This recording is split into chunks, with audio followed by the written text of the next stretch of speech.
Hi, Willow class, it's me again, and I'm going to read the next chapter of the BFG.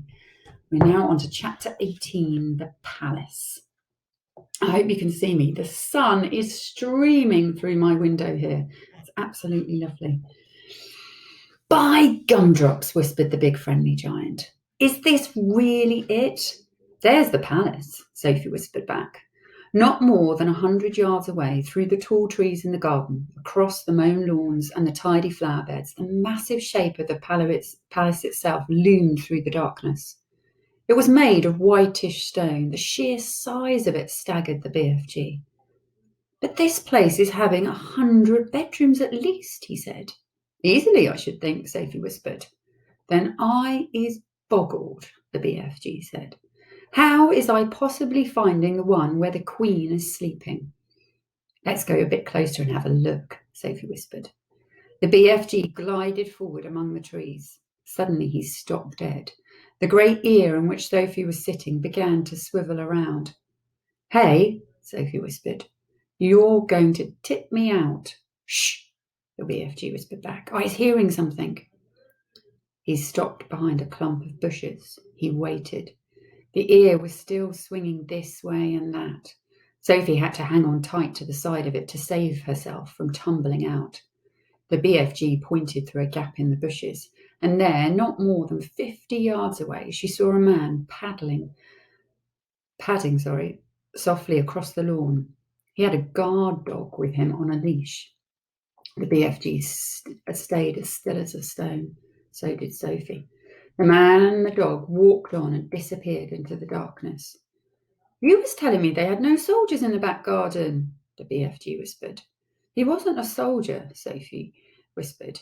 He was some sort of, watchman. We'll have to be careful. I was not too worried, the BFG said. These waxy big ears of mine is picking up even the noise of a man breathing the other side of this garden. How much longer before it begins to get light? Sophie whispered. Very short, the BFG said. We must go pell-mell for leather now.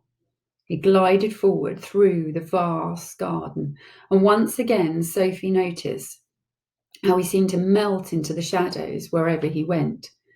His feet made no sound at all, even when he was walking on gravel. Suddenly they were right up close against the back wall of the great palace. The BFG's head was level with the upper windows one flight up, and Sophie, sitting in his ear, had the same view. In all the windows on that floor, the curtains seemed to be drawn. There was no light showing anywhere. In the distance, they could hear the muted sound of traffic going round Hyde Park Corner. The BFG stopped and put his other ear, the one Sophie wasn't sitting in, close to the first window. No, he whispered. What are you listening for? Sophie whispered back. For breathing, the BFG whispered. I is able to tell if it is a human being or a lady by the breathing voice.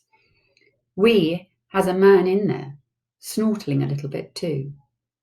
He glided on, flattening his tall, thin, black cloaked body against the side of the building. He came to the next window. He listened.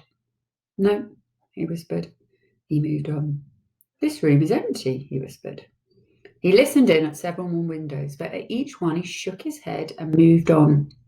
When he came to the window in the very centre of the palace, he listened but did not move on. Ho, ho, he whispered. We has a lady sleeping in there.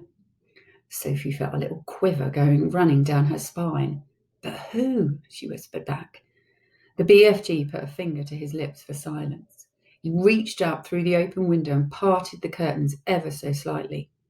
The orange glow from the night sky over London crept into the room and cast a glimmer of light onto its walls.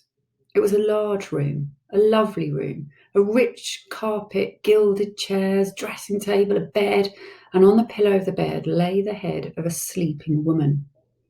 Sophie suddenly found herself looking at a face she had seen on stamps and coins and in the newspapers all her life.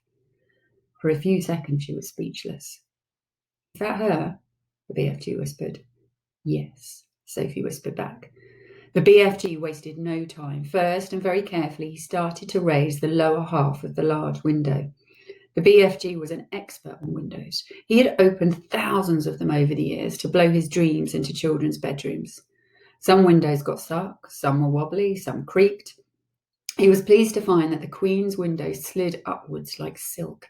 He pushed up the lower half as far as it would go so as to leave a place on the sill for Sophie to sit. Next, he closed the crack in the curtains. Then, with finger and thumb, he lifted Sophie out of his ear and placed her on the window ledge, with her legs dangling just inside the room, but behind the curtains. Now, don't you go tip-toppling backwards, the BFG whispered. You must always be holding on tight with both hands to the inside of the windowsill. Sophie did as he said. It was summertime in London, and the night was cold. And the night was not cold, but don't forget that Sophie was wearing only her thin nightie. She would have given anything for a dressing gown, not just to keep her warm, but to hide the whiteness of her nightie from watchful eyes in the garden below. The BFG was taking the glass jar from the pocket of his cloak. He unscrewed the lid.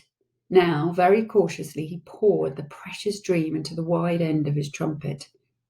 He steered the trumpet through the curtains, far into the room, aiming it at the place where he knew the bed to be. He took a deep breath. He puffed out his cheeks and poof, he blew.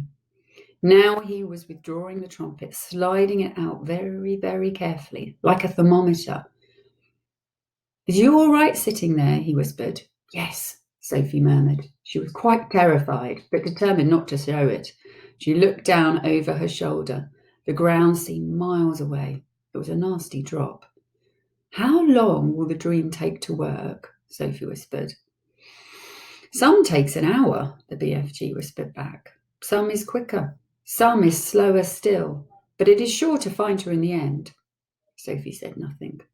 I is going off to wait in the garden, the BFG whispered. When you is wanting me, just call out my name and I is coming very quick. Will you hear me? Sophie whispered. You is forgetting these, the BFG whispered, smiling and pointing to his great ears. Goodbye, Sophie whispered.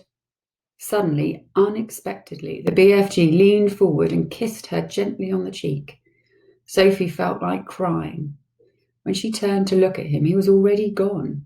He had simply melted away into the dark garden. This is quite exciting. I want to know what happens next. Thanks for listening, Willow class. See you tomorrow.